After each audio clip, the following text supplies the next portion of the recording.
Hey guys, Nif here, back with another episode of Everlasting Summer. Yippee! Ah, so, the other episode is actually 1 hour and 30 minutes long. Jeez. This time, where were we? Yeah, Shrek. Dang, there's a lot of things happening. Like, jeez. What will happen this time? We ran with the last of our strength. Like those who run for their precious lives. Like a doomed person, knowing there is no hope to save his life, will still fight the inevitable and his own fate. Holy crap. I barely managed to close the heavy metal door behind me. What? I have no idea how deep this bomb shelter is, or is it able to withstand a nuclear blast. But we have no other place to hide. What the heck is this? She gripped my hand tight. Don't be afraid. Bits of the ceiling were falling and the walls were shaking. I was prepared for the worst. But a death is kind of thing can't ever be prepared for. What the heck is happening? But suddenly, complete silence fell. It rang even louder than the explosions. Maybe it's time to say goodbye? She was whimpering. I wanted to comfort her somehow, but realized there's nothing I could do. Yes, I know. I horrible bang almost split my eardrums. Holy crud. Seems that I'm under a piece of collapsed ceiling, but I don't feel any pain. All I want is not to let her go. The heck was that? Tell me I was dreaming. Jeez. I awoke in a cold sweat, short of breath, and gasping for air. That was some weird flippin' dream. Or probably flashbacks. What the heck? I really want to know the answers. I'm so curious what the heck is happening. It took me some time to come to my senses. It was a dream. It was just a dream. My questioning mind, however, refused to believe it. And who was the girl? But yeah, who was the girl? Who was the girl with me? I didn't want to let her go, or let go of her so desperately. Sadly, I couldn't recall her at all. Dang it, who was her? Clocks was showing a few minutes past 10. I slowly came to my senses as reality started to stake out its claim on my mind, and my stomach foully growled. Alright, war is war, but my lunch should be served in due time. It turned out that Olga Dmitrievna wasn't there.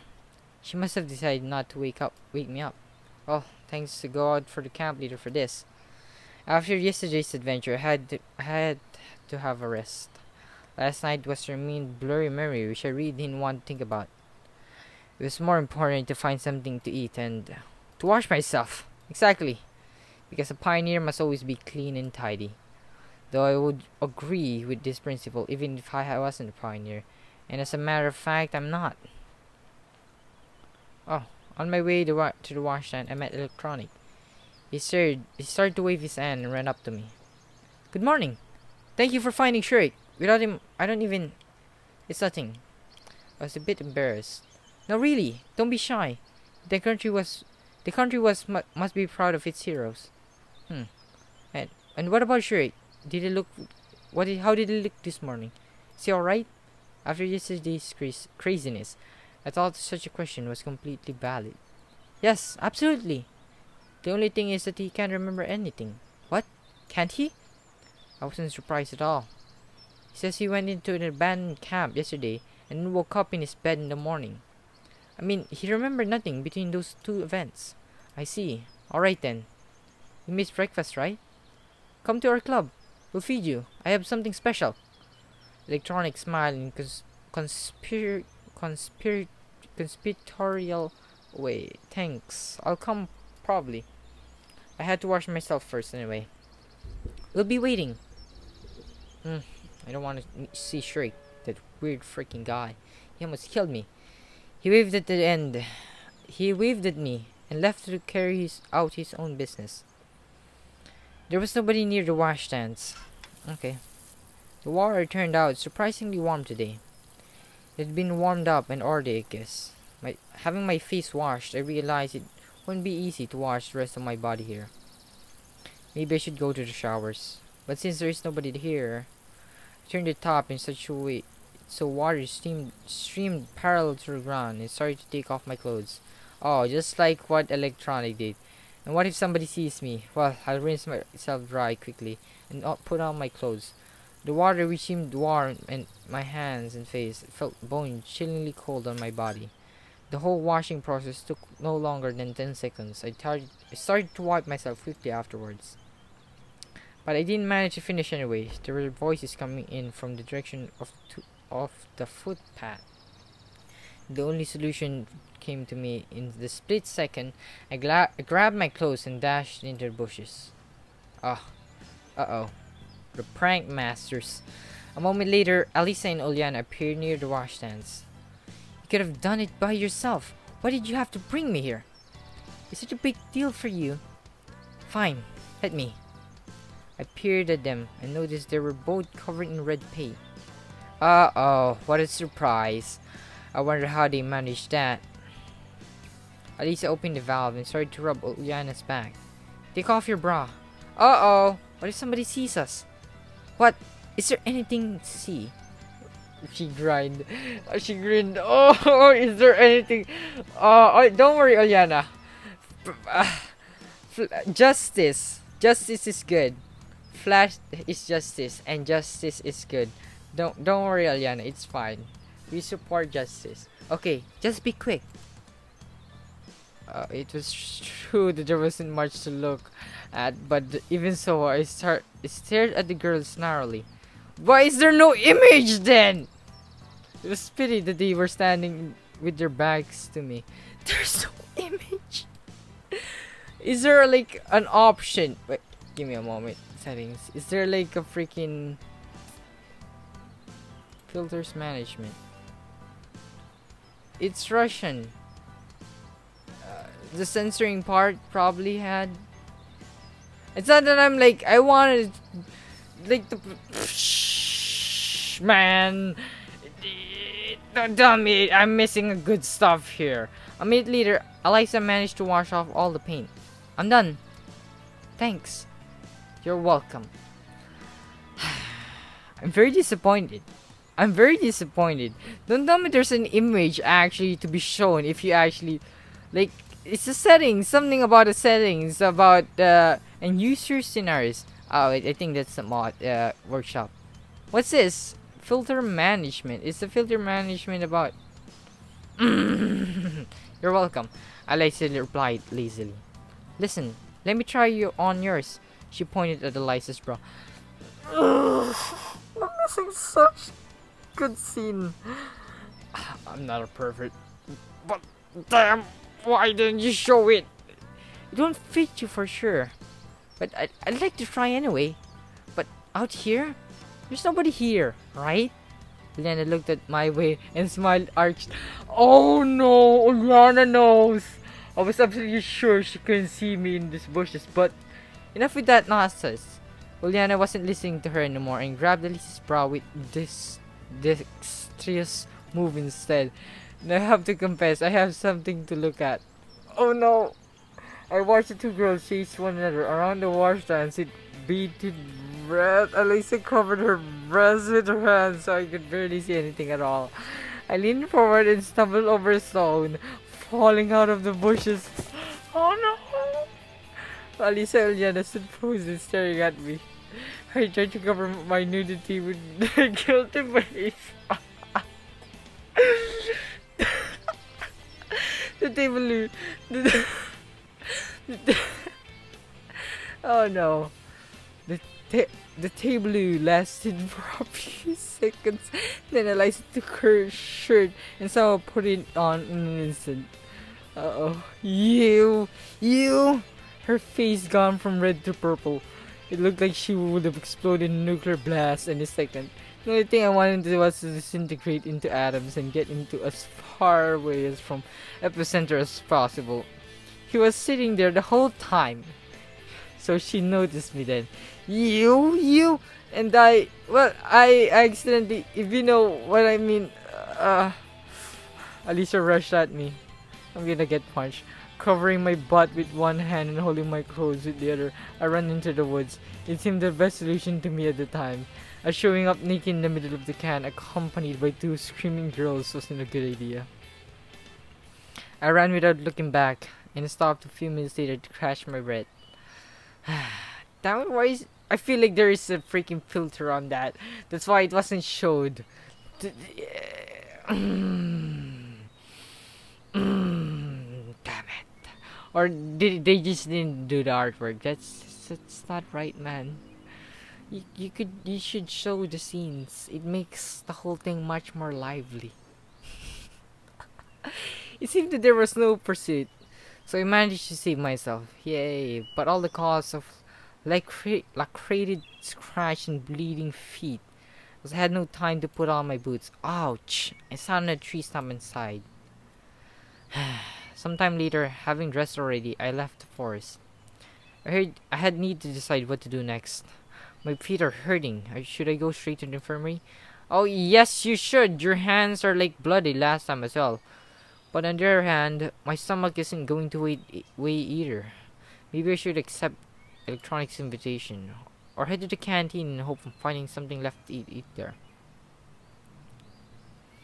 I want my... I'm like bleeding the hell out. Food can wait? Really?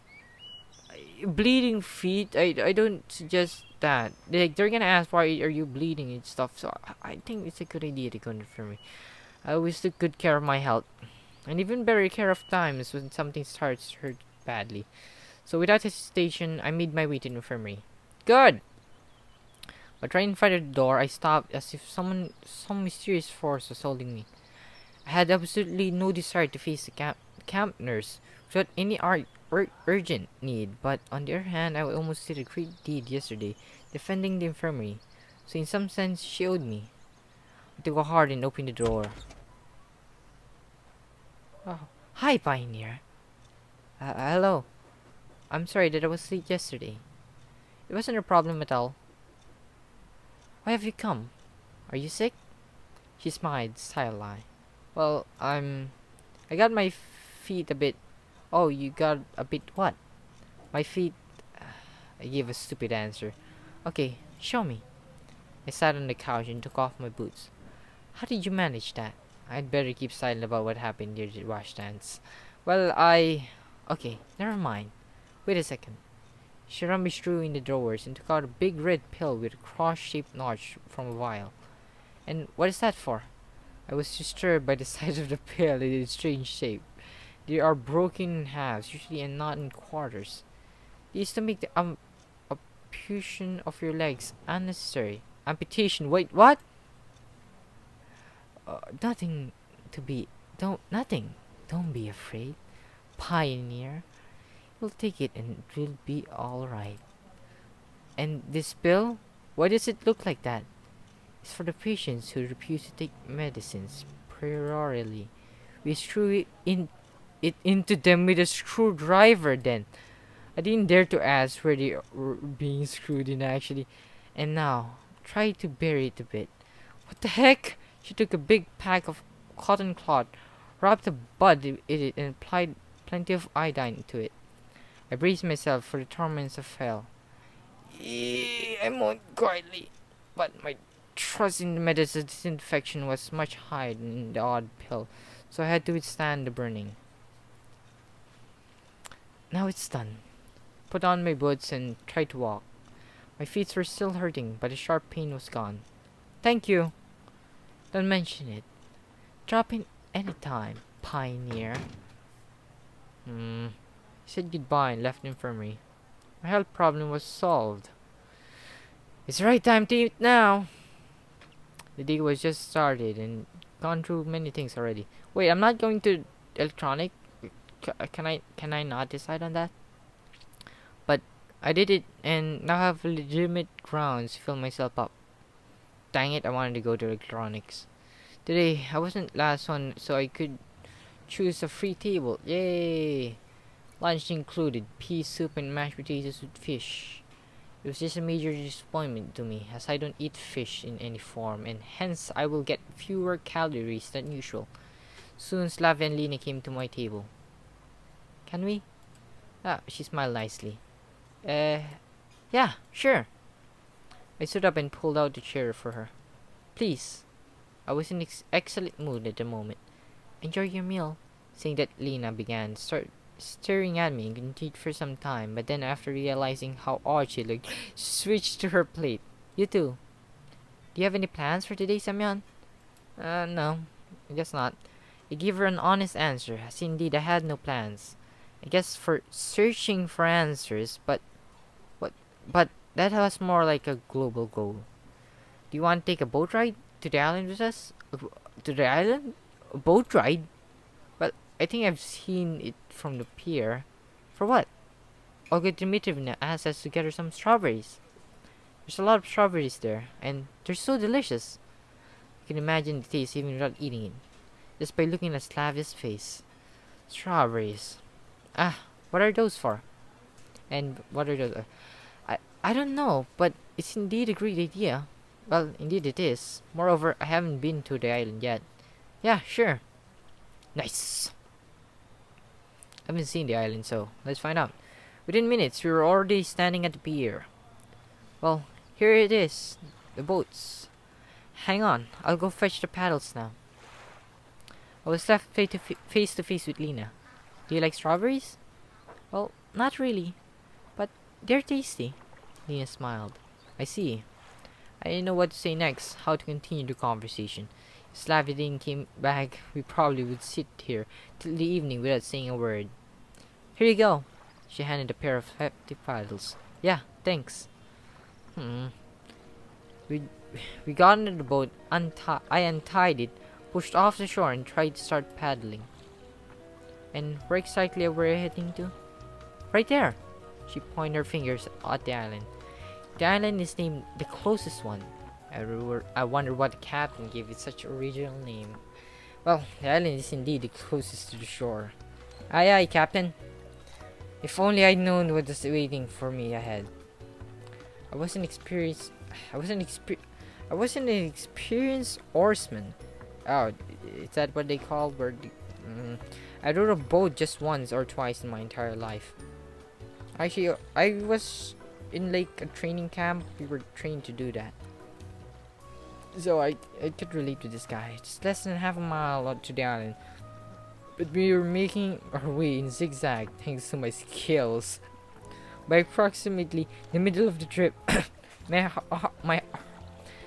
arms hurt so badly that I dropped the pedals to get some rest. Well, aren't there any strawberries anywhere else? I mean, in a more accessible place? But there's one overgrow there. Slavia gave me a puzzled look. Is it hard for you to row alone? Lina, unlike Slavia, understood everything straight away. Oh, it's nothing. Anyway, I couldn't let a fragile girl help me. Yeah, I feel so bad last time as well. I'm so sorry, Lina. I'm so sorry. The rest of the way I spent concentrating on this way, staying alive while getting to the island. Slavia and Lina.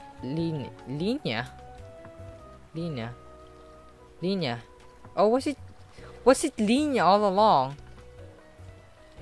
Lina. So it wasn't Lina, it's like pronounced as Lina? Lina. Lina. Oh, really? Okay, forget that. Slavia and Lina discussed something, but I wasn't listening. There was too much for me. At last, we arrived. Oh, it was pretty close. Completely exhausted, I got out of the shore and looked at the boathouse. It seemed so far away that I felt like a first person on the moon, watching the earth rise. Here you go. Slavia handed me a basket.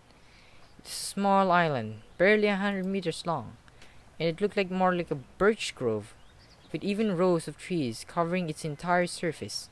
A calm green sea spread beneath our feet, wind causing lonely waves at the surface from time to time. This island looked like a lost paradise.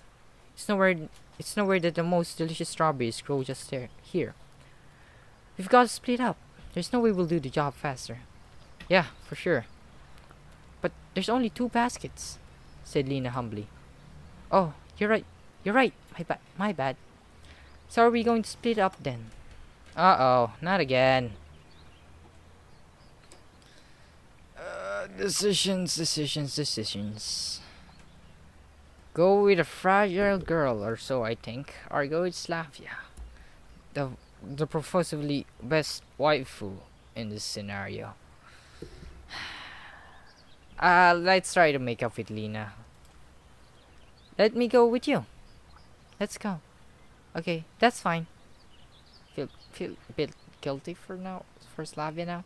Not to worry. Slavia grabbed the second basket and ventured to the opposite side of the island. Well, well, let's go. Yeah, Lena smiled. Just pay attention. Don't leave a single berry behind. You too. So, it was harvest time. Indeed, the strawberries here were delicious. I could probably eat them all if I didn't stop myself in time. Despite being wild grown, the berries were so close to the were close to the garden ones in size and had rich red color, so it was clear that our visits here wasn't in vain. Lena followed me closely as we had only one basket for both of us. I felt like a real mushroom picker, examining each shrub and carefully pawning the grass. Well, you're much better than me. Am I? Frankly, I'm not even counting them. Yeah, you're right, you are. Right you are. The basket was already half full. You must enjoy nature, right? I do. Ah, the bright sun rays placed the treetops and blinded me for a second. I sat down on the ground and leaned against a tree. Still, it's so beautiful here. Lena sat down next to me, so close that we were able to touch door.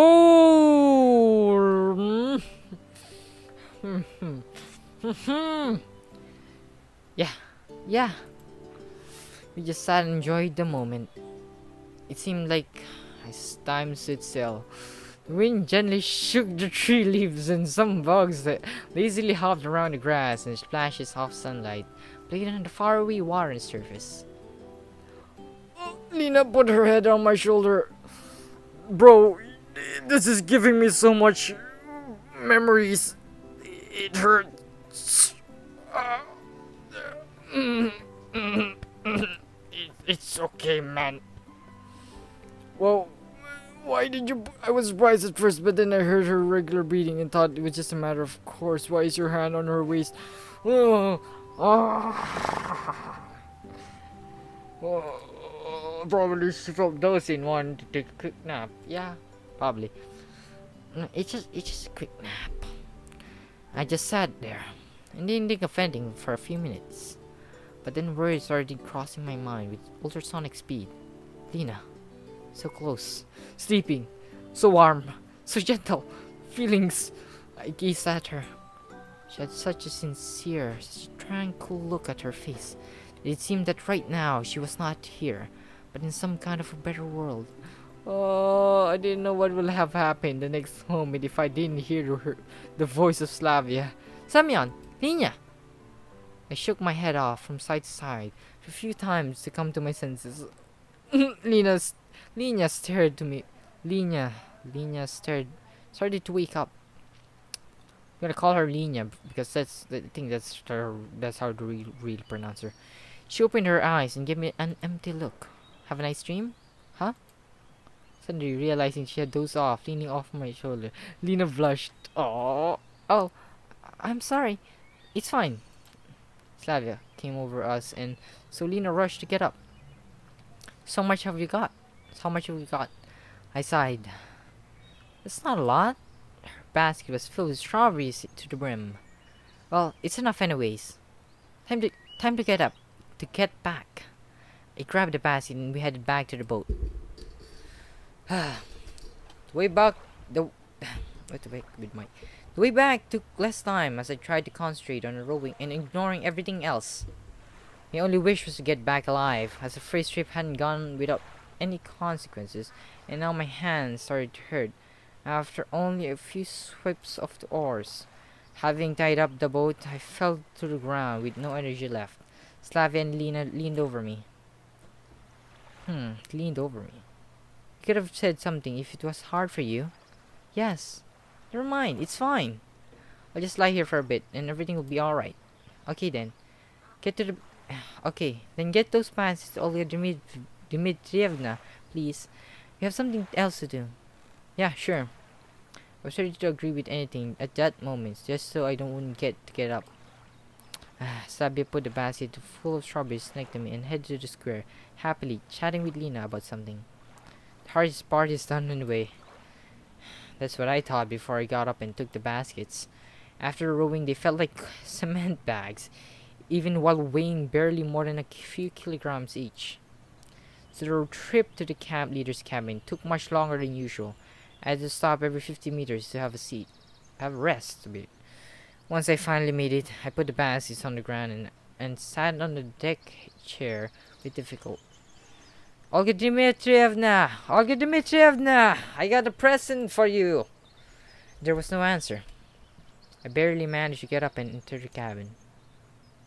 There was nobody there. If you don't need them, it's up to you. I lay down in the deck chair and fell asleep. Holy mother of choco mollies! I had a dream about strawberry race. They're about to eat me! I was throwing a boat with the last ounces of strength, trying to escape huge strawberries that were chasing me. Holy crud! My hands were feeling me and I could barely say anything because of the sweat covering my face. Blood was hammering in my temples, but the strawberries were getting closer. Oh, row your boats! The strawberries gonna eat us! They were baring their teeth at me. Uh-oh. But wait. Strawberries with teeth? Semyon! Semyon! Oh, it's Olga. I awoke.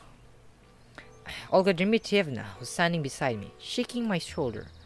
I see you got a rich harvest, didn't you? Yes, Thanks to yourself. Okay, but that's not all. Seriously, I was just anticipating the lovely rest I was about to have. Do you even know what strawberries are for? Not a clue. What an honest confession. We'll make a cake out of them. Cake? I see. Well, that makes sense. To honor the miraculous rescue of Shuri. Oh! Aww! And it's all thanks to you.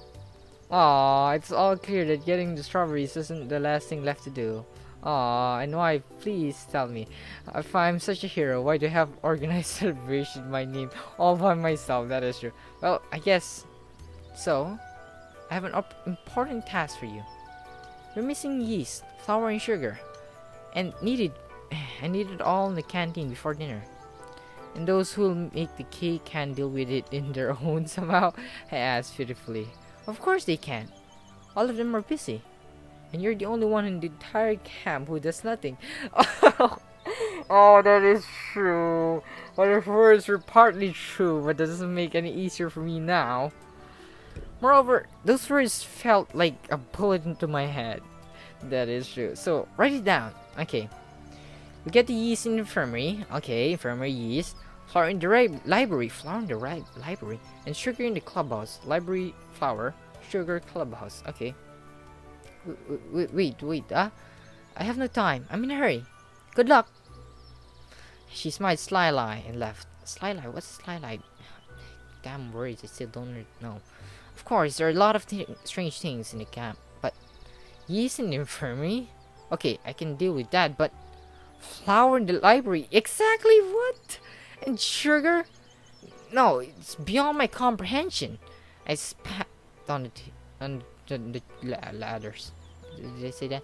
I didn't want to, and I will not believe this. Tell me. Just tell me if you're pulling my leg.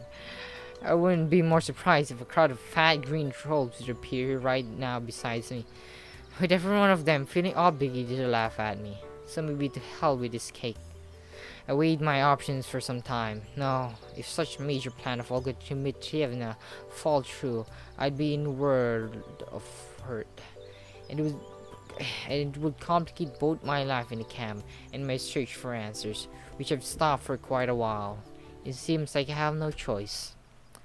Let's go to the clubhouse or the infirmary. Like to get the yeast to the library, then to the clubhouse. But I feel like I should visit Shirk first. I should probably follow Shirk. Like, yeah, what's happening to them? Feels like I've gone through more than things today and I saw previously they combined. Thus, approaching the clubhouse, I'd even forgotten to think about how awkward it would be to look for sugar there. Okay.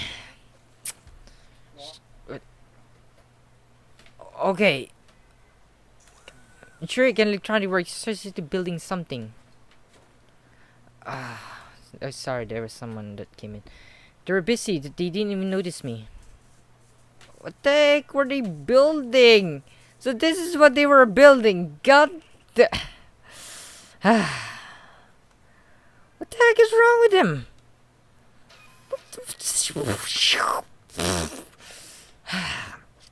I could imagine like a useful bot, but the moment you show me that they're building this is like, why? Why do you? Why? In so many levels, why? They were so busy they didn't even notice me. Yeah, they were building a waifu bot. A Neko waifu bot to be exact. I looked closely. It was some kind of a robot. Or at least the body of one. Moreover, this robot was female and had animal ears. I didn't want to make up theories about the purpose of such device of luminaries of camp cybernetics, even though the design looked practically workable. I had my doubts about this robot, even being able to conquer Earth, or at least being able to do anything on its own. But they seemed to be enjoying the process more than the end of result itself. And that was something we shared, even though I didn't want to admit it. On the other hand, they weren't afraid of the possible failure, criticism, or joke. They were working towards their goal without paying attention to others, who would call it unrealistic or even absurd. Oh, it looks like I'm truly comparing them to luminaries of the sciences. Hey guys, I greeted them uncertainly. Oh, Semyon, come in. We're always glad to see you. I was actually already inside. You know, sorry for what happened yesterday. I barely remembered anything, but, well, never mind, it's okay. You weird ass flippant person. And what brings you to our humble abode? Electronic looked at me side-eye. Sometimes I feel like he makes such a face when he knows something about the other person. Something he can use in right a moment. Sugar. I need sugar. An image of an ancient video game suddenly came to mind, where some kind of unit like a builder or something carried out with all of its 5 pixel stature. Gold! We need more gold! Yeah, that's what I imagined. We got it, said Electronic calmly. Why would you want it? I felt that he shouldn't explain to Shirk that they want to bake cake for him. I shouldn't spoil the surprise. I don't know. All Dimitri had told me to get some. Okay, hang on. Electronic disappeared behind the door into the next room. And why do you have sugar here? Why not in the canteen? When the food truck came last time, it was the last thing unloaded, and given that our building in the closest of the entrance, they decided to leave it here to save some effort. That's reasonable, isn't it? The door opened, revealing Electronic holding a huge bag behind him. Holy crud. I really don't know what size of cake it would be, but that was absolutely too much sugar. Well, thanks, but I don't need it all. But where would you put it? Electronic gave me a surprised look. We don't have a place for it. Yeah, it's for sugar, so take it. Dang it, I'm gonna bring all this in. It seems I have the previous smile of it. It wasn't without reason. Maybe you'll help me then? It's not fair to care. It's not too far to carry. We're busy. He pointed his hand at the robot. God damn you! I gazed at Shrek. He owed me one. He owed me after all. He hesitated and then looked away in shape. I sighed and took the bag, headed to the door. Oh my god, I can't even call you guys guys! Damn you, flippin' bastards! Thanks anyways. I said it, parting, exerting myself. Damn. But it didn't make it too far. It was too heavy, wasn't it? Just after mere 20 meters, I had put the bag down to have a rest. I had no idea how much it weighed, but it felt like more than 20 kilos. On the one hand, it is 200 meters to the canteen. On the other hand, even such distance with payload on my shoulder or alternatively in my hands, or on my legs, or under my arm, or even my head, looking past through me for me to cover. As I resigned myself to moving into minor sprints with prolonged pauses between them, so I could get there by night at least, I heard a voice behind me. Maybe I could help you. Oh, Lena. You will only remind me of what I did not help you last time.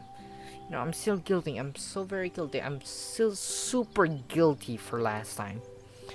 I saw Lena in front of me. I don't think you can. It was one of those moments when I felt painfully how dramatically I was out of shape. I can bring a handguard. A handguard? Why didn't think of that myself? Yes, that would be great. Wait here, I'll be right back. Oh, Lena's smile is so cute.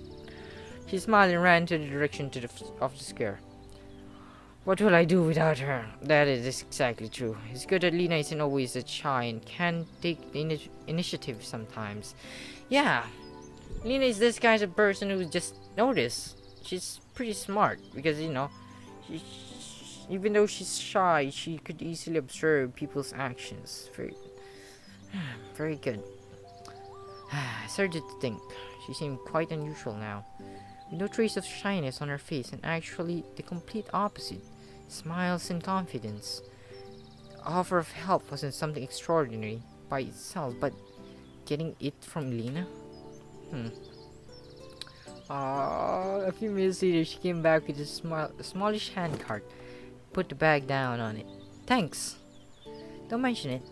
She blushed and looked down. Oh, Lena, we all know is back. So, I'll go then. Yeah, see you. Thanks again. I shouted after her. Sometimes I felt like there's two different people living inside of Lena. Like everyone has many different types of people. But the second one, confident and happy, and sometimes even bold, only appears when she talks to me. Or am I thinking out things up again? I thought it would be better if I get all the ingredients at once.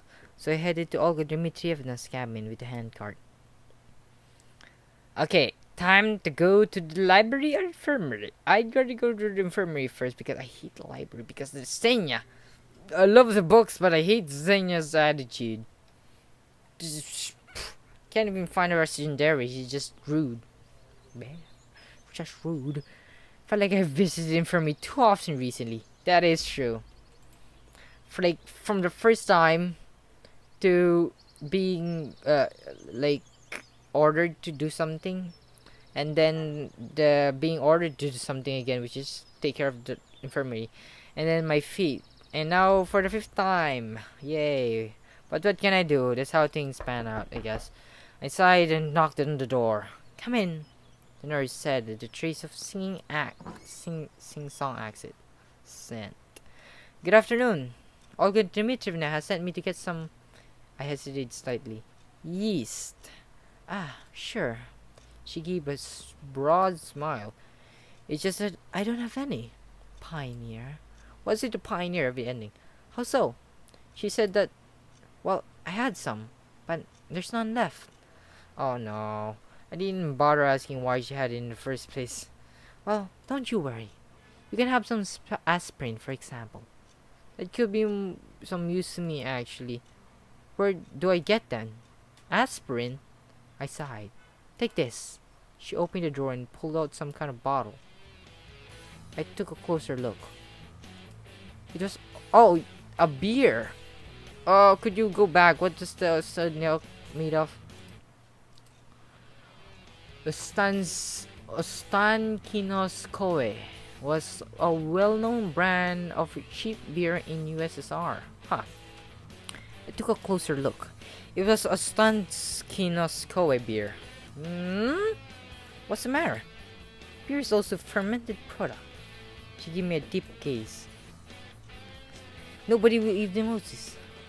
She had a point, but everything just looked so grotesque to me that I couldn't find anything to say. It's beer! Are you sure? Absolutely. But, okay then. The bottle clearly wouldn't fit in the pocket of my shorts. Well, thanks. I mumbled shyly, leaving the infirmary. I feel like this is a bad idea. Well, beer certainly could replace yeast. Even by limited knowledge of chemistry and biology was enough to accept this. But beer? Generally, walking around with this bottle in my hands looked like a silly idea to me. So I decided to bring it to Olga Dmitrievna's cabin and hide it there. But I had to reach it somehow without anybody noticing the beer. I hid the bottle under my shirt. Oh, hope I. Oh no! This is bad. And everything would have been fine, but Slavia called me out to the square. Actually, she sprang out from behind me, and so suddenly I even gave me a start. How's it going? What exactly? Your search for ingredients. So you know already. Yeah, I do. Slavia smiled. It's going alright, I answered, trying not to give away my unrest. And what do you have there? She pointed the ball sticking out under my shirt. This. She got me. It's nothing. I blushed silly giggle. It's time to go. It was almost running. I was almost running, leaving the square with puzzled Slavia behind. It's a great that she's one of those people who don't ask unnecessary questions. There are people in this camp that like nothing better than to poke their noses into other people's businesses. Well, that's literally me. Passing the pioneer's cabin, I stumbled upon Uliana. Oh no! Uliana! This is gonna go bad. What are you hiding there? She gave me one of those cheeky looks. That there was no point in denying anything, so I replied with a provocative manner. It's none of your business. I'm a Cyper officer bearing a message to headquarters. It's certainly big. A message. I was carrying a bottle at the waist height, so I was slightly embarrassed. You want some help? I'll deal with it on my own. I walked past her confidently and proceeded on my way. To my surprise, she didn't say anything, not try to pursue me. Yay! There was nobody at Olga Dmitrievna's cabin, so I successfully managed to stuff the bottle under my bed.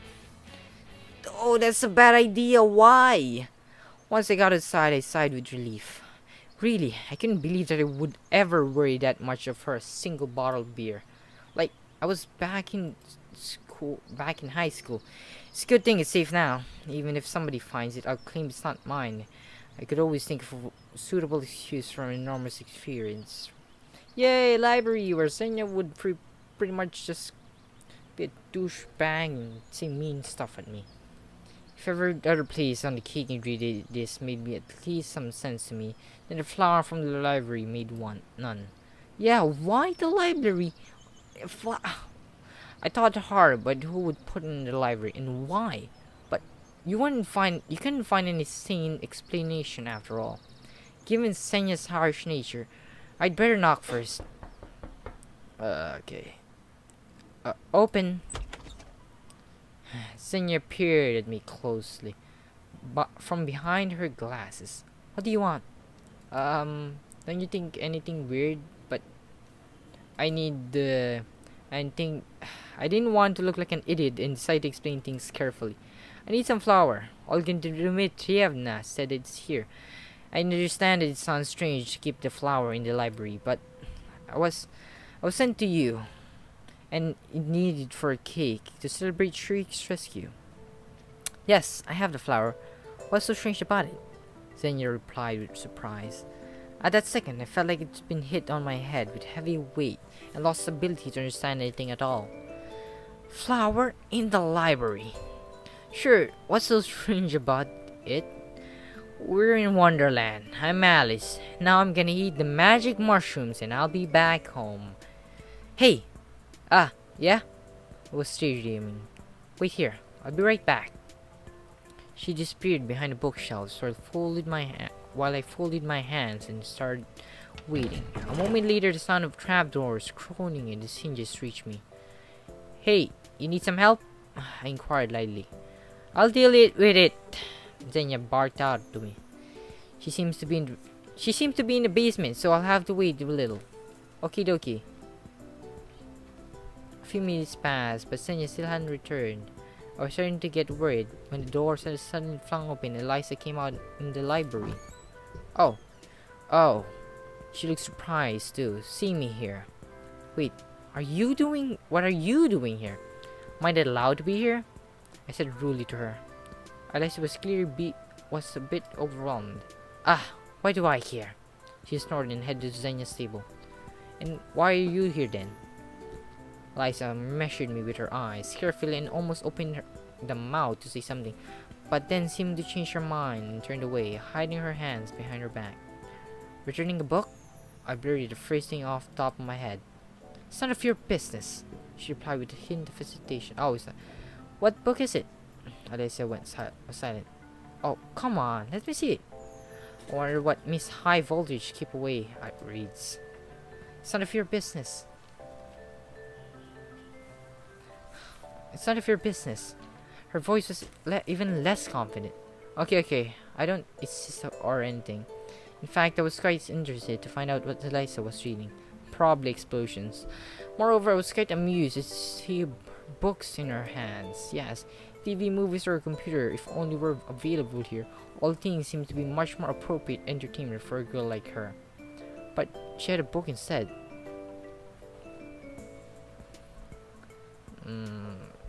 Let's take a douche move. Why would you try and snatch a book out of... In all of curiosity, it's like a good thing to like, snatch the book.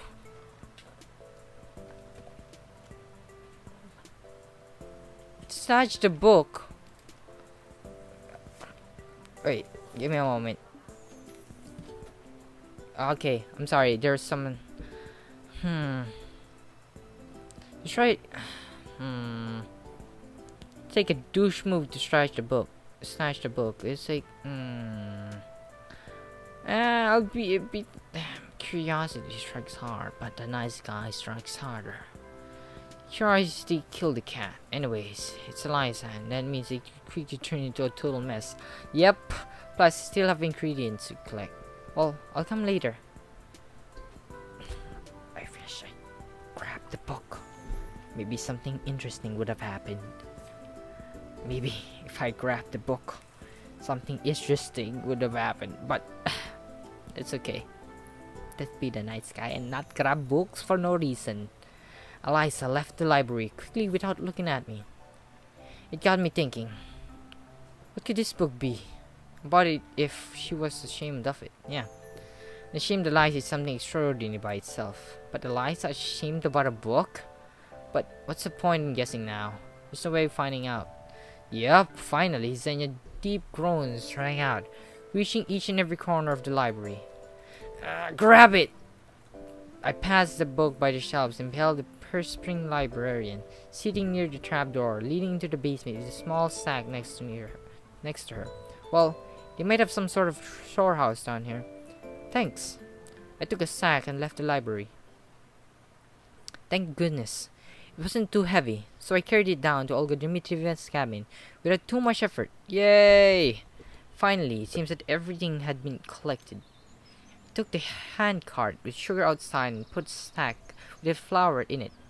Followed by two baskets of strawberries that somehow fitted in between. And the beer was hidden under my shirt just in case. The day was coming to an end, and so I had to hurry, as the cake itself will need some time to bake. Of course, I'd rather enjoy lying down, closing my eyes, and getting a decent sleep, but I couldn't let Olga Dmitrievna down. Very true. Indeed, after all the trouble I'd gone to, I'd even felt personally responsible for the success of this event. Coming to the square, I stopped for a moment to catch my breath. It wasn't the cart that was heavy. It ran smoothly without any noticeable effort required.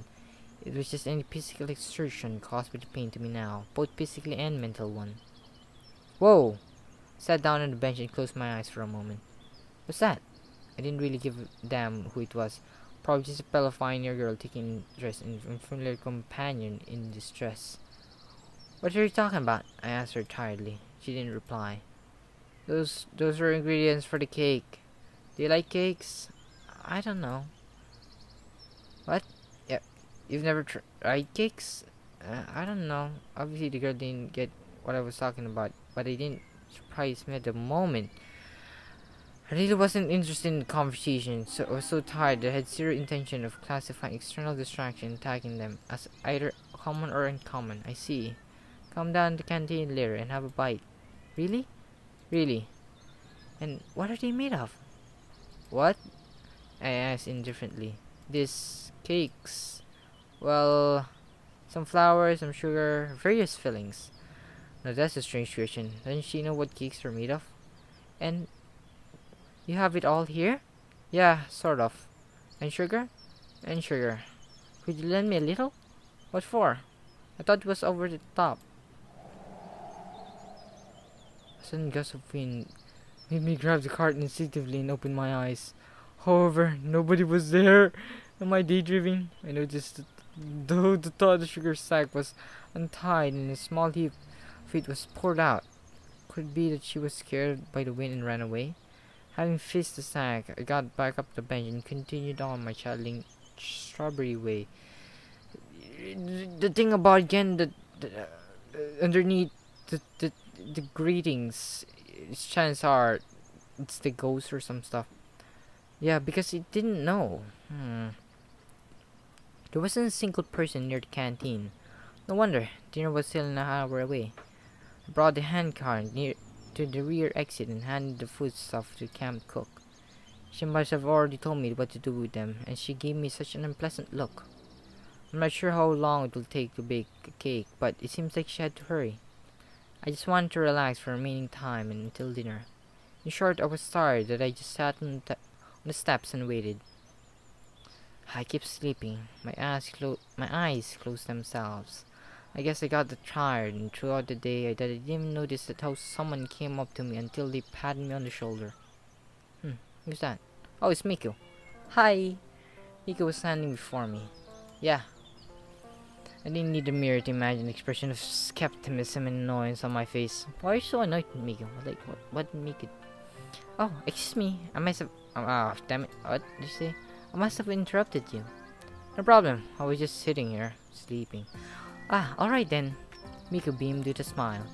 I was just coming to dinner. I thought it was just time already. Then it appeared to me that it's too early. But I decided to check us in case. Maybe it's not me who's mistaken, but the clock is... Well, not a clock. Clocks can be mistaken. It's just that I misread it. She seemed ultimately confused now, and I felt silent. It's not still about half an hour before dinner. Oh, that's great then. I'll sit here and wait for you, if you don't mind. Wait with you. Frankly speaking, I do mind. You know, I have some matters to attend to. Stood up quickly and left without saying goodbye, ignoring Miko as I always did, while she screamed something after me. What the... What do I do ignoring Miko? The heck is wrong with me? A minute later, I got to the square and sat on the bench with the firm intention of finding a quiet and safe place where to wait for dinner. I think this is the first time I lasted 4.5 hours where I felt like this. I wasn't just irritated because of some insignificant details, but indeed, I was really angry. I could completely stop caring about where I am and why am I here. I don't care about how I got here, how we could get out of here. What's driving me mad is that I always have to carry out some stupid task given by our camp leader, and it's always me who gets into stupid situations, sometimes even end up looking like a clown. If all of this is an alien trick or a plot of universal mind, they better consult their psychiatrist. I gritted my teeth and clenched my fists, and the most annoying thing is that everything has happened to me seemed to be by itself somehow. I'd be happier not having to carry around bags and sugar weigh a ton, but have no choice at all. I mean, any other option would lead so much worse consequences than a muscle strain or hurt pride. Well, who are you angry with? Uliana was standing in front of me and smiled sideline. Nobody really, I answered absently, but my fist gave me away, just like that. Okay, it's up to you. You better tell me, why did you run around the camp the whole day with some kind of bags? I had to, I replied reluctantly. I guess it was food? Maybe it was. Uliana was about to say something, but at the moment the bell rang. Not a bell, it's a horn, calling pioneers for dinner. I sighed in relief and quickly headed to the canteen, leaving Uliana behind. Douchebag is me. Samyan, thank you very much. For what? The camp leader gave me a friendly smile. For the cake, of course. Ah, sure. It was a bit exact moment that I understood the true meaning of saying, keep your things to feed your cat. You didn't tell anybody. This ought to be a surprise. Yeah, that's my boy. And now off you go to dinner. Olga Dmitrievna waved her hand, pointing at the canteen. I stepped through the doorway slowly and started to look at the free space. It turned out there were plenty today, so I got a chance to eat all alone. There was fish and mashed potatoes for dinner. What a misfortunate what misfortune once again. I'll be left half hungry and didn't even have fish for lunch. And we have fish for lunch. Is it fish only day today? I fell asleep. Having pushed my plates with fried sea dweller away, I had laid my head on my hands and closed my eyes. But soon somebody came up to the table. Hey, are you alright? I'm fine, I replied without changing my position. Just tired? Yeah, a little. That's bad, Slavia said it seriously. Of course. You remember that we were going to... You remember that we were going for a hike after dinner, don't you? Have you prepared everything? A hike? Wait, what? Where? I opened my eyes and lifted my head up instantly. Lena was standing by Slavia. The hike? She was surprised. Didn't you know? No, not at all. Great. Put my head down on the table and covered it with my hands. If only I could sink into the ground right away. The girls remained silent. I was left alone with my thoughts for some time, and that was fine by me. Maybe I could have sat the way till the end of the dinner time, but the strong voice of Olga Dmitrievna was heard by the opposite end of the canteen. Guys! To celebrate the miraculous rescue of our friend and comrade Shirk, we baked this cake for all of you.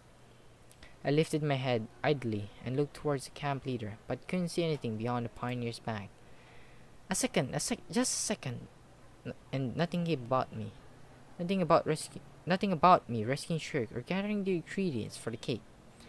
As if that's how it ought to be. Well, it would be wrong to expect anything else from the camp leader. Let's go, or we won't get our share. Slavia smiled. Let's go, Lena agreed. Yeah, sure. I got up reluctantly and tagged along behind the girls. As we approached the crowd of pioneers, Olga Dmitrievna was putting the cake in the center of the table. And now... Wait, who's this other girl? The camp leader wasn't able to finish wasn't able to finish as Uliana rushed out of the pioneer's crowd and dived into the cake. What the heck? She managed to nibble a few times before she was pulled away. She was kicking and screaming. I stared blankly from the outside of the drama, Arliza smiling, Lena picking up some cream with her fingers, and all furious pioneers around her. I felt completely out of place here. I thought if I closed my eyes and opened them again, here I am, back to safety of my own apartment in front of the computer. Sadly, I blinked but nothing changed. Only the noise and confusion became sharper. Uliana, that's the limit. Well, in fact, behaving like that is a bit over the top, even for her. Shriek broke into the conversation, or is it just a court-martial? Please, Olga Dmitrievna, since the king is celebrating my return, it's no big deal. He hesitated. It doesn't matter. The camp leader turned to Uliana. And you, today, I'm going to punish you for the fullest extent, so you will behave yourself next time. Whatever. She snorted and turned back. You won't be going to the hike with us tonight. As if I wanted to. I was more willing to switch places with Uliana and skip the hike instead of her, but who knew? If I had guessed beforehand, I had been the first one to go berserk and smash the damn cake. Yeah, that is true. After a couple minutes of confusion, the pioneers started to disperse. You have to get ready too. There'll be a lineup at the square in half an hour. What time is it anyways? I looked straight into the eyes of the camp leader, trying to express my attitude non-verbally, but it seemed like I failed. Don't be late. Uliana was sitting at the table when I approached her on the way to the exit. So, why did you do it? She looked very upset, but she had the right to be so. I wanted to, Uliana replied abruptly. So you're happy now? Of course I am. And you? Good luck with the hiking. She smiled mischievously, sprang and rushed out of the canteen. Well, a little bit out of luck wouldn't hurt. Walk and shall reach. I was exactly the proverb that kept whirling in my head and all the way to the camp leader's cabin. Somehow I just couldn't manage to argue, to pretend that I'm sick, or just to skip it without reason. The events of this day taught me submissiveness, although sometimes whatever was happening made no sense to me. As I walked in, I had a thought. Well, in fact, how should I get ready? Clothes? I will have an overcoat and a pair of jeans. Anyways, I forgot to ask whether it's going to be an overnight hike or not. I couldn't think of anything better, so I grabbed the sweater it had on me when I arrived in camp. The night might be fairly chilly, and shuffled slowly off to the square. All the camp was already there, although it was about 10 minutes before Olga Dmitrievna had designated. I settled down near the edge and waited patiently. Night was falling. Viewed from the outside, what a fairly comical picture we would make. A crowd of pioneers lined up out of sheer habit, like they were awaiting a silent command from the bronze agenda. And all this happening in scarlet rays of sunset. And there he is, waving his hand and screaming, "Attack!" as roaring soldiers with red neckerchiefs charge into battle against some ghost new enemy. But Olga Dmitrievna showed up and started to talk instead of Jenda. "It seems everybody is here." "Great!" I was so tired today that I couldn't even think about anything, so I ended up listening to the camp leader. "Great. Now, today we'll be going hiking. It is essential for every pioneer to be able to come and rescue his comrade, to offer a helping hand in hour of need, saving them in a hopeless of his situation. You have to learn to do so, all these things together." A whisper that ran through my pioneer crowd suggested that most probably this truly epic expedition would end in clearing in the forest, several hundred feet away from the square. Somehow I thought so too. We walk in pairs, so if you haven't chosen a pair for yourself yet, now's the right time to do so. Pioneers quickly caught hot on the idea and started to match in pairs. It looked like I was the only one without a pair. "Great!" Slavia was enthusiastically discussing something with Olga Dmitrievna. Lena was with Miku. Electronic was, of course, with Shurik. Well, it might be not so bad idea to go alone after all. "Samya!" The voice of the camp leader pulled me out of thoughts. I went up to her reluctantly. "I see you haven't found a partner. Seems like it." Why? Xenia? Really? Why? Let's not judge a book by its cover. Okay, I shall accept. Then you'll join Xenia. She's alone too. I was struck with a special kind of despair that only true learner can experience. Yep. So it appears that I'm left with a prickly librarian that wouldn't risk spending a couple of hours, even if it was paid for it. Although we both seem to be in the same boat now. I was socially approached by Xenia. "Well, I guess we'll be going together." She looked up to me. "Don't you even think about that, I'm glad." "Xenia, seriously. Why on earth should I feel glad?" I asked naively. "Never mind. It would be much better if you just shut up." It couldn't be better than this. Couldn't even get any better than this. She turned her back on me and followed the other pioneers. Great. I still haven't seen any special reason to walk in pairs. Anyways, we've been walking the well-trodden forest trails and it would be quite difficult to get lost here even if I wanted to. Moreover, while we'd already been hiking half an hour, we weren't rushing into the depths of the forest trying to face all the dangers that would test our courage and harden our pioneer spirits, but instead we were just walking around in circles. However, if we were taking into account that Olga Dmitrievna was our chief, this hike would be compared to a hobbyist march from the Shire of Mordor. Just as Xenia insisted, I was following her at the distant silence. The librarian seemed to be perfectly okay with it. "Hey, don't you know where we'll be reaching or when we'll reach our destination? Or what?" "Ahem, the place will settle down and set up camp. The whole point of the hike isn't to set up camp, but the hiking itself. You don't get it." Yeah, it seems that you didn't understand a thing about hiking. "I guess you're right, but still, You don't know. I don't know, she replied sharply and quickened her pace. Caught up with her and asked, "Listen, why are you always so—" I was about to say mean, but stopped short. "I haven't done anything bad to you, and I'm not going to." She glared at me in surprise. "Always so? What?" I felt unsociable. Well, unsociable. Kind of. Or is it something about me? Oh, cut that, spit it out already. As you wish. I decided not to start a conversation with her for the rest of the hike. Whoa, this is pretty beautiful. At the last, Olga Dmitrievna decided to end this Spian toil. It's time to it's time to halt. The place chosen turned out to be a quite large glade with a few tree trunks laid in half a circle to make an improvised arbor with the remains of a campfire in the middle. Pretty nice, pretty nice. Obviously, such a hike our tradition to this camp. I was sent gather fireworks together with other boys. It didn't take long because there was a lot of branches and logs, various sizes, lying around. Eventually, Olga Dmitrievna lit the fire using the old newspaper. I was eager to know what was written there, but couldn't discern anything about that Soviet symbols. Pioneers took their place on the fallen log benches and started to talk about things. It seems that the final goal of this event had been achieved. The only thing missing were a pot of fish soup, aluminum cups of vodka, and a guitar. But I wouldn't be surprised if all this would appear somehow. "What do you think about?" Savia sat next to me. "Oh, nothing special. Just enjoying the hike," I answered sarcastically. "You don't look happy. You look too happy." "Well, I'm not about to jump for joy. Sorry about that." "Okay, I won't disturb you."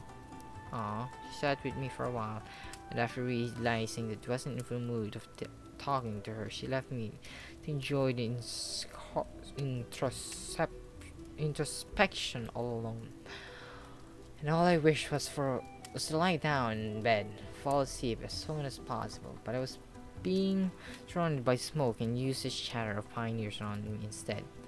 They were cheering and laughing, and generally enjoying this warm summer evening. In the far of the glade, I noticed that Lena was arguing with Eliza intensely, and Lena seemed like a complete opposite to me. Slavia had left to go somewhere after our conversation, it seems. Electronic Shriek were trying to furiously to prove something to Olga Dmitrievna. Looks like I'm not the only one that doesn't belong here.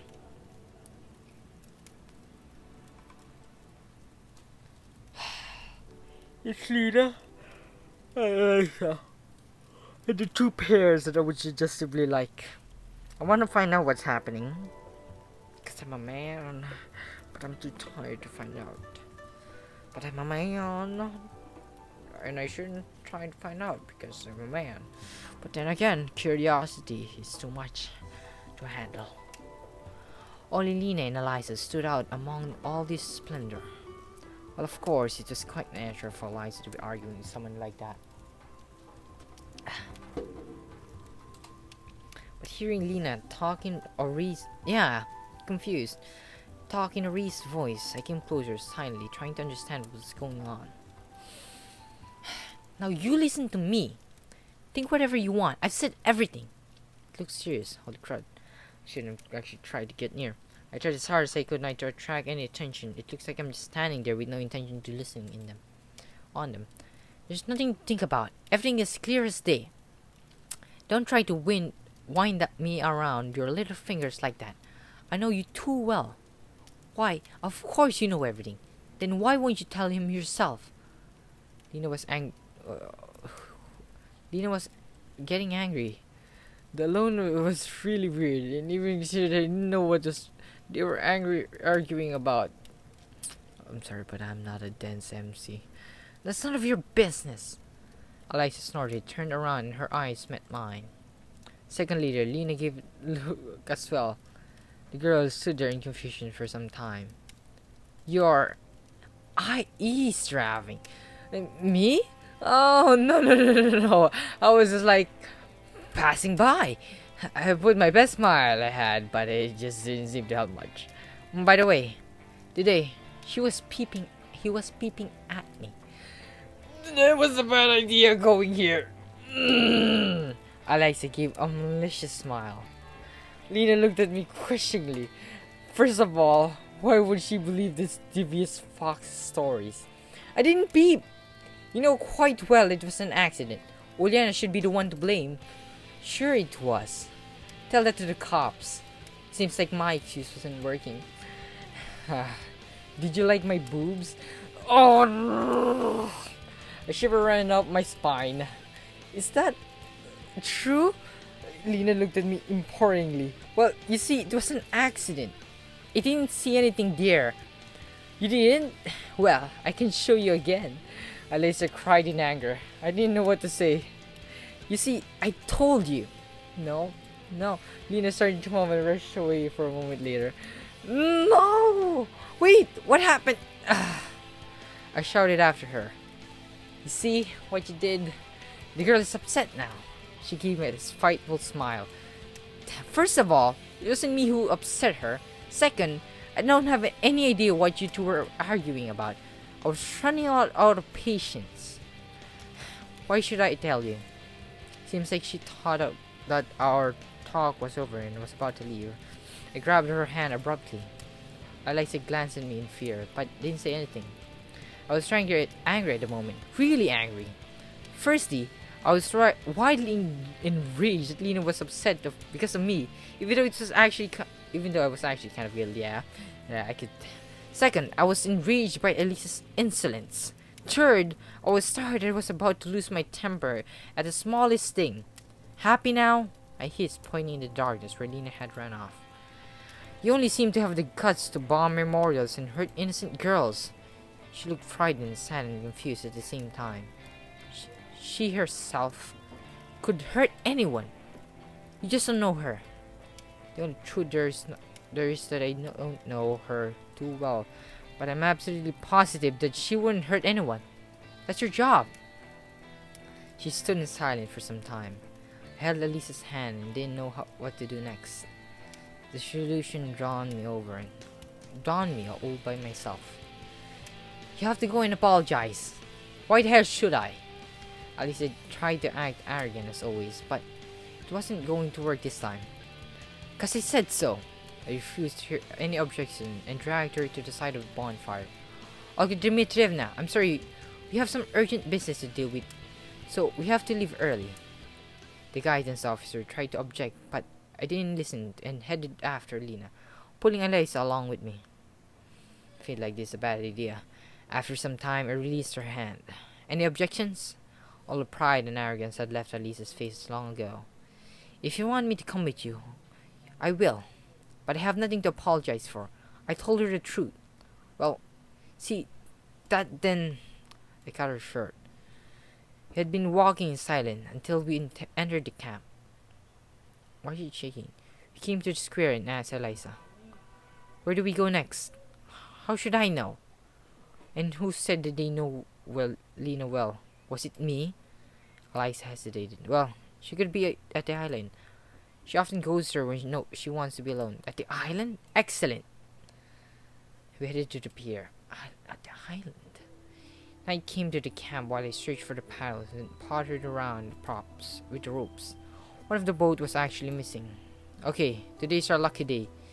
You get to do several killer exercises to build up your biceps and triceps and the other muscles, I said sarcastically.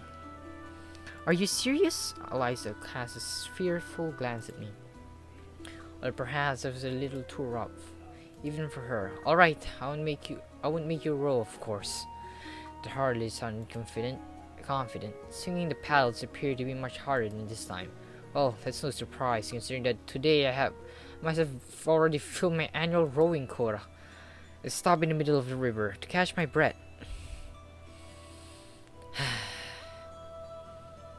The camp was covered by night. A trivial and ordinary night. It was one of those nights when the dark sky, stars, and crescent moons doesn't make you feel anything special.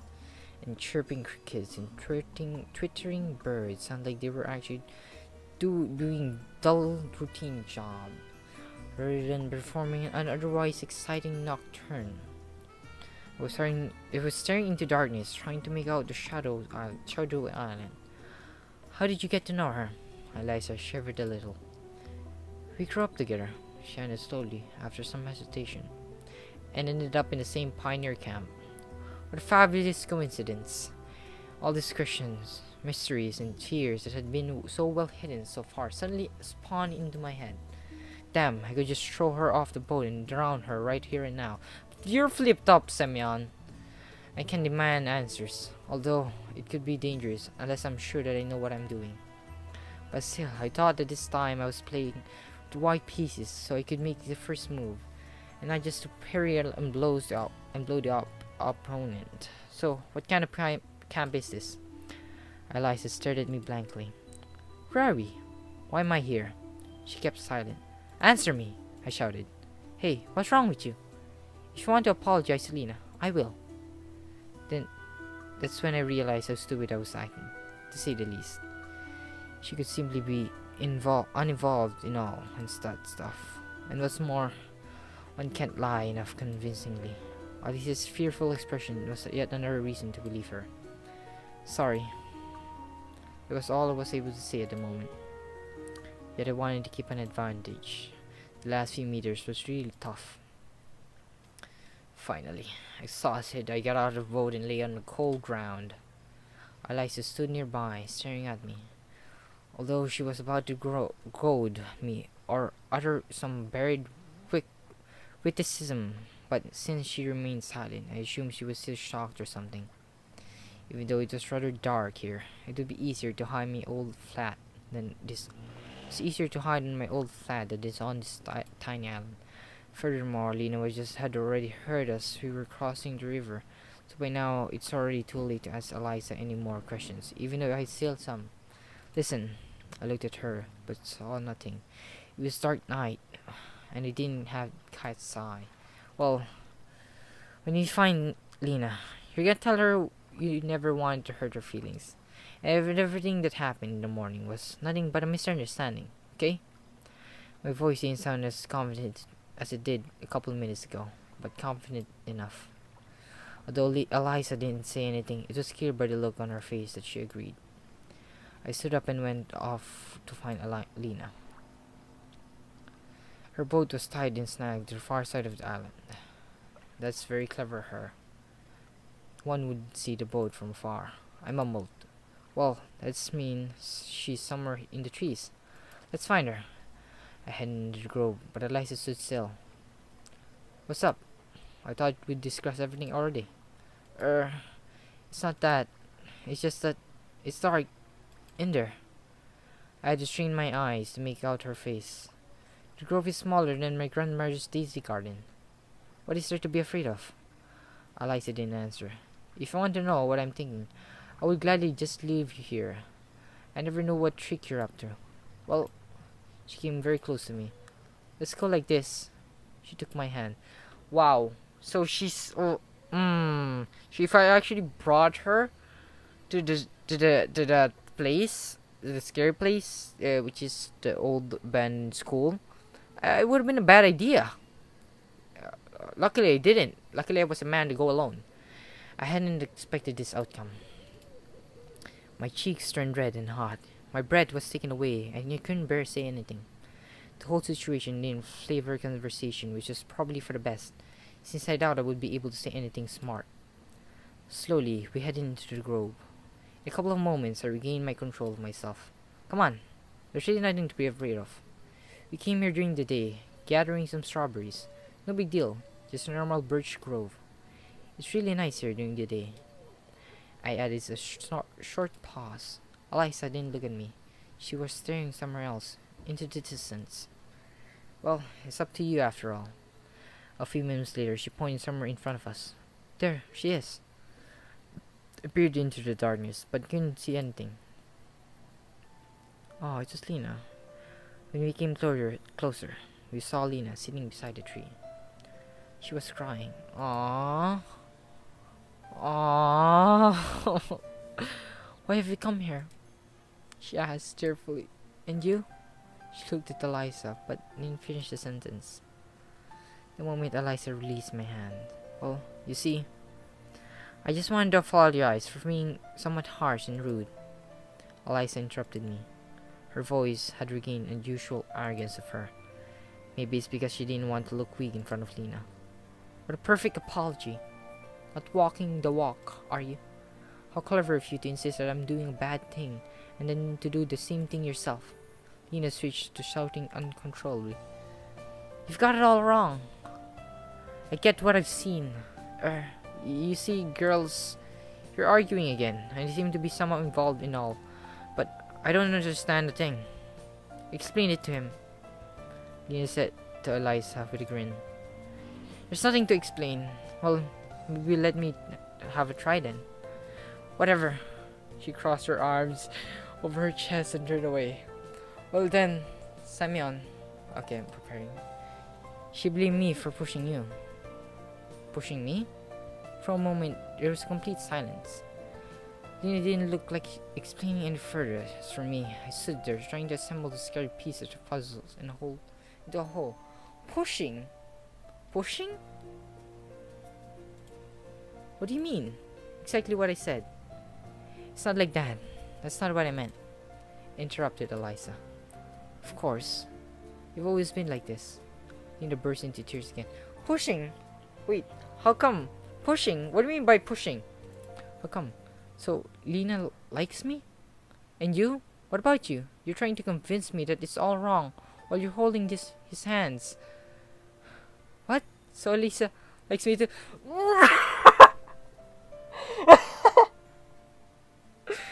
Boom!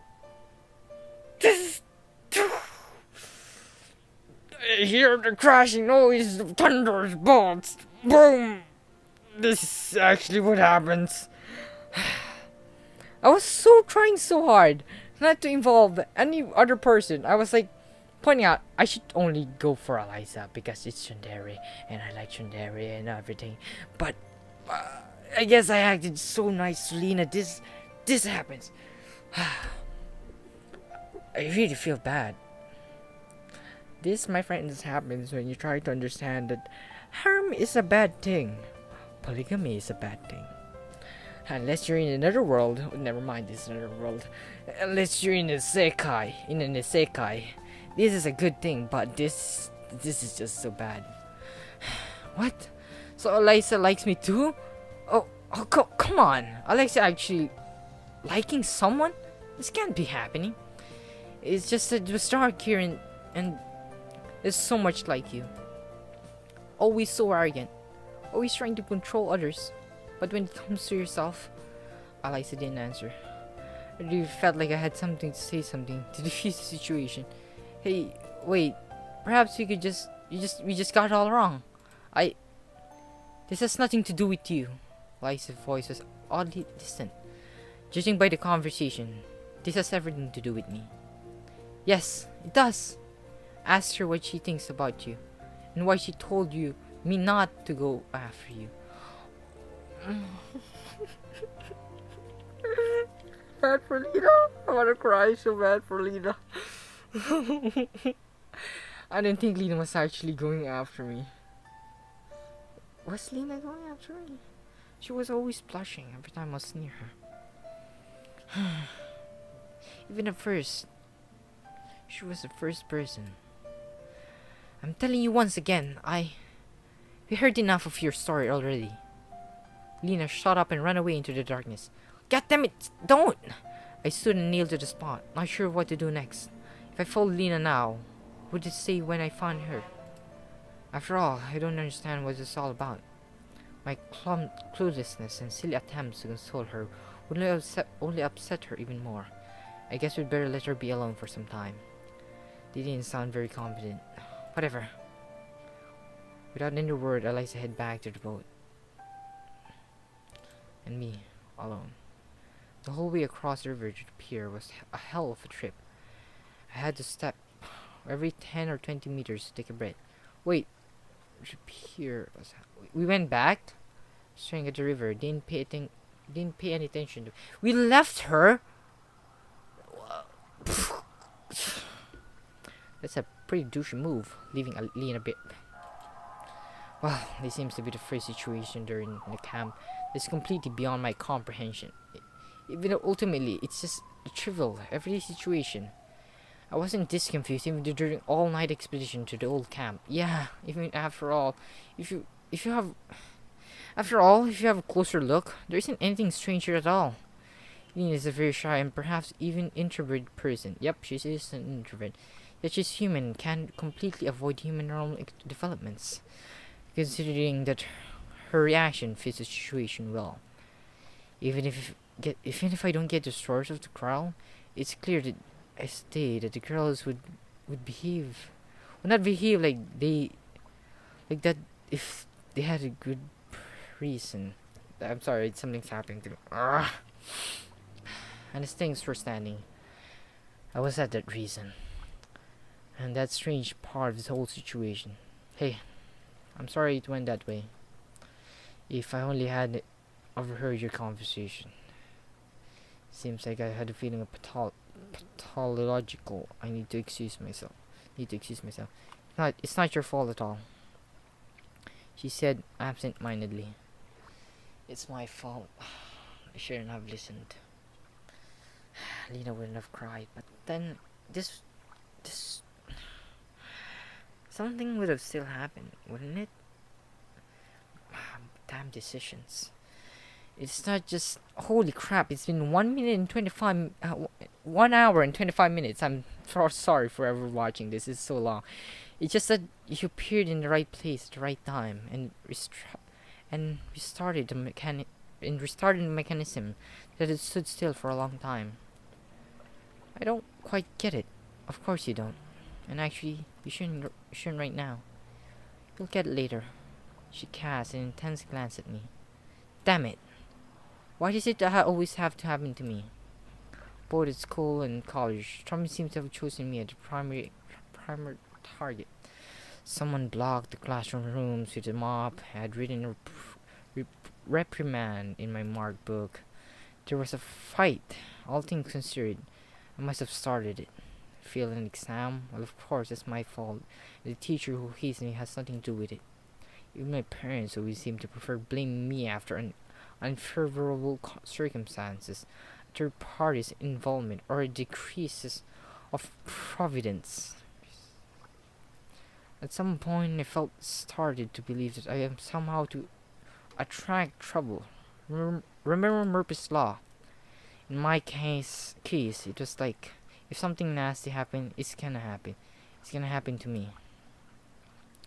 For the reason I always tried to stay out of trouble, where I could become the whipping kid, the whipping boy. Well, judging by today, I'm not really good at it. It seems like you've got an aura of some sort. You do attract attention. Surprised, I looked at Eliza. She was smiling. Looked like she can read my mind. Trouble, mostly. Who knows? Who knows? She said dreamily and stared at the river. It's a wonderful night, isn't it? Just like any other one, if you ask me. I felt used up. That's exactly what I'm talking about. Just an ordinary night, nothing special. The best moments to make our most admirable camp leader really happy.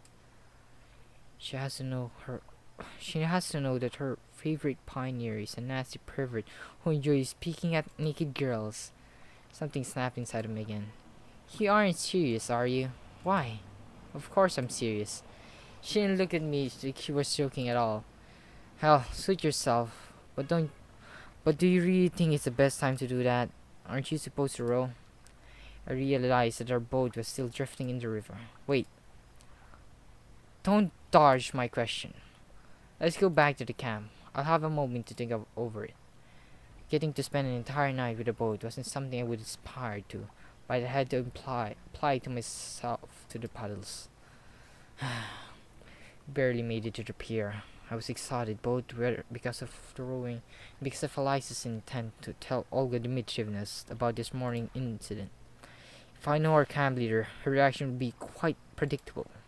So, you're actually going to visit Olga Dmitrievna now, are you? Why not? She gave her most roguish smile. It's night after all. She must be sleeping already. Who knows? She might be still awake. Come on. You know full well it's a coincidence. A simple misunderstanding, triggered by Uliana. No, I don't.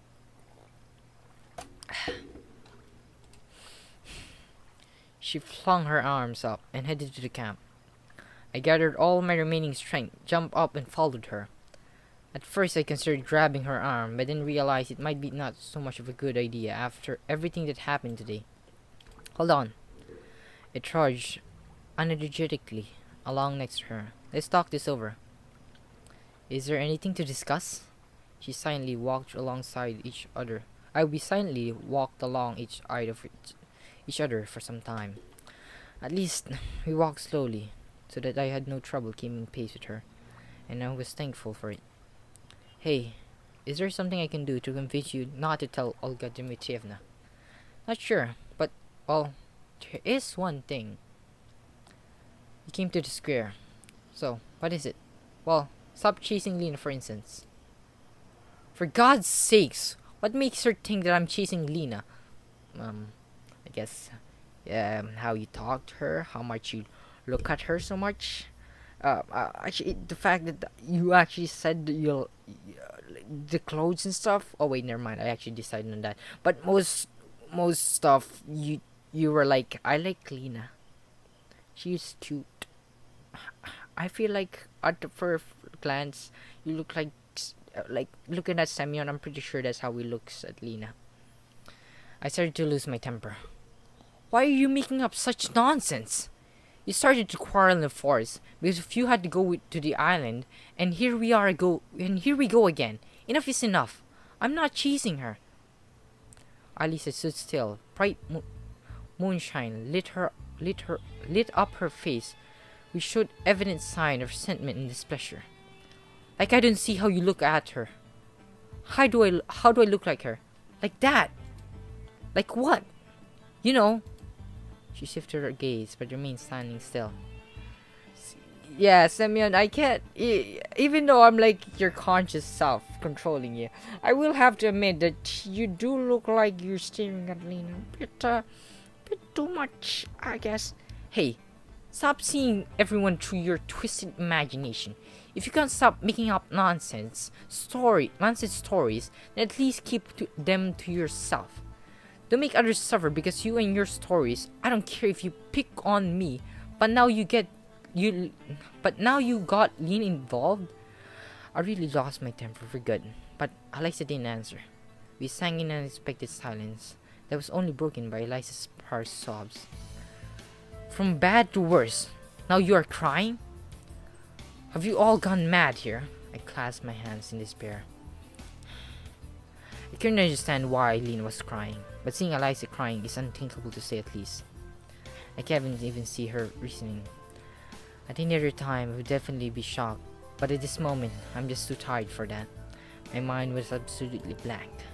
To be precise, I was so heavy and full, so that not even a single idea would come to chance to dwell there.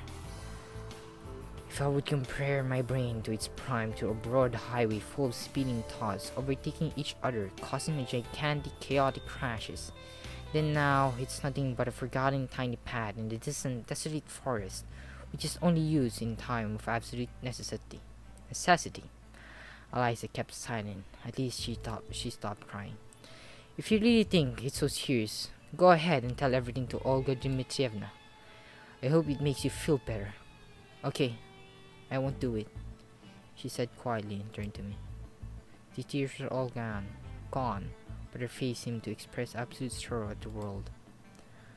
I'm just feeling hurt. What hurt you? I asked her tightly. It's always like that. She gets all the attention and always pushes me aside. I had difficulty understanding that she was talking about the decided to play along. So I decided to play along. Hopefully she'd finally leave me alone. That's not true. You do draw attention and people don't overlook you. I don't. I raised my eyes and looked at her. Her facial expression was a mixture of amazement and exception. See? So could you?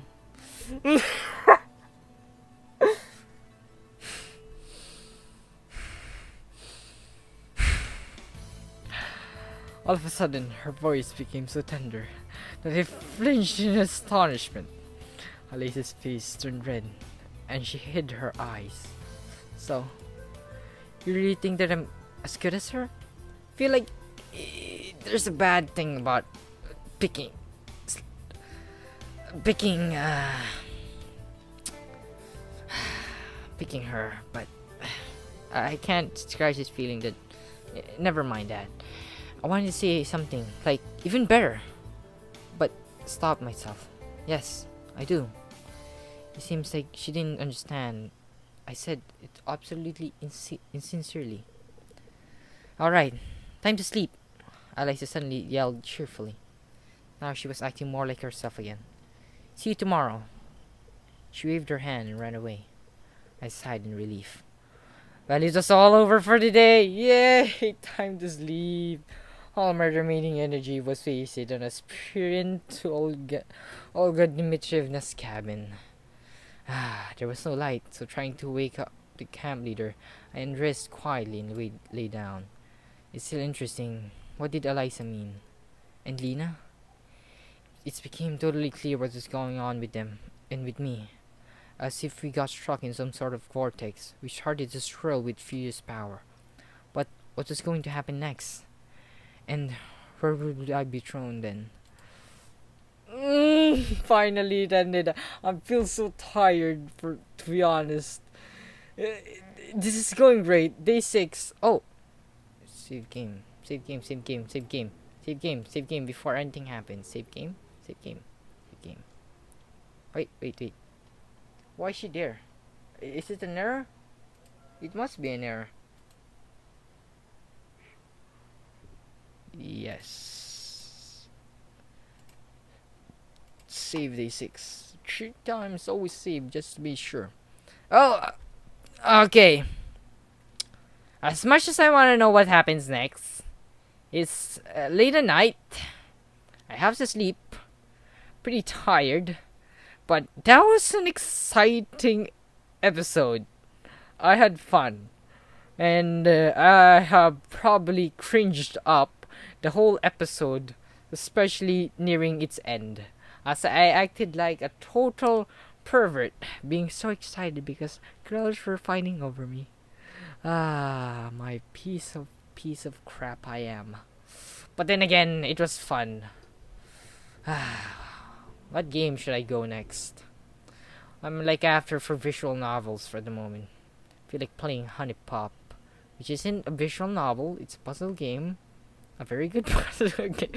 If you know Honey Pop, you know why I'm gonna buy it. No, I'm gonna buy it because it's fun. Never mind about that. I might just go with Necopara next. But never mind about that again. Thank you guys for watching this episode. It's tomorrow is gonna be the next episode is gonna be day 6. So thank you guys for watching. Very very much, so much thank you. See you guys later. Bye bye.